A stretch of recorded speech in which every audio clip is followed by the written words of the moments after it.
வணக்கம் மண்ணின் மைந்தர்களே. இந்த பதிவு பார்த்தீங்கன்னா, எண்ணும் எழுத்தும் கண்ணெனத் தகும் அப்படின்னு இருக்காங்க நம் முன்னோர்கள்.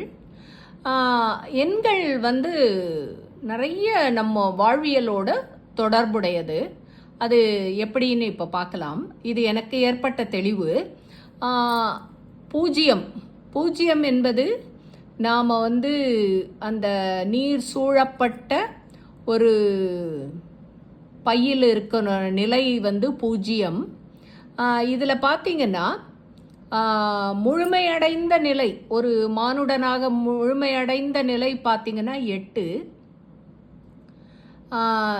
என்னன்னா இதை நீங்கள் இது எல்லையற்றது, அதாவது இப்படி திருப்பி போட்டிங்கன்னா இன்ஃபினிட்டி அப்படின்வாங்க.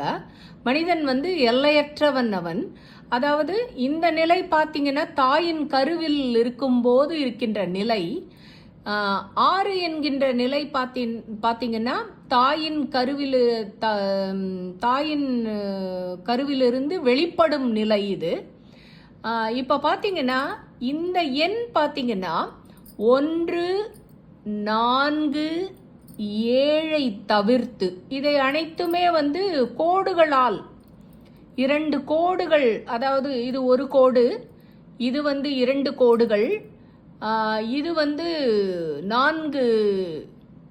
3 கோடுகளால் இது இணைக்கப்பட்டிருக்கும். மீதி அதாவது இதுலேயும் ஒரே ஒரு சின்ன கோடு, இதில் ஒரு பெரிய கோடு, சின்ன கோடு. ஆனால் எல்லாத்துலேயுமே பார்த்தீங்கன்னா இந்த 1, 7, 4 தவிர்த்து இந்த 8ஓட தாக்கம் எல்லாத்துலேயும் இருக்கும்.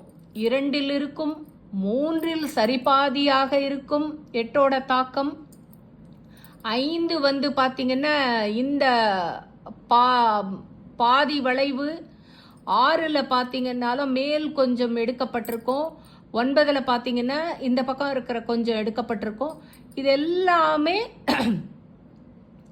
மனித நிலையோட தொடர்புடையது இந்த எண் குறியீடுகள். நன்றி, வணக்கம் நண்பர்களே.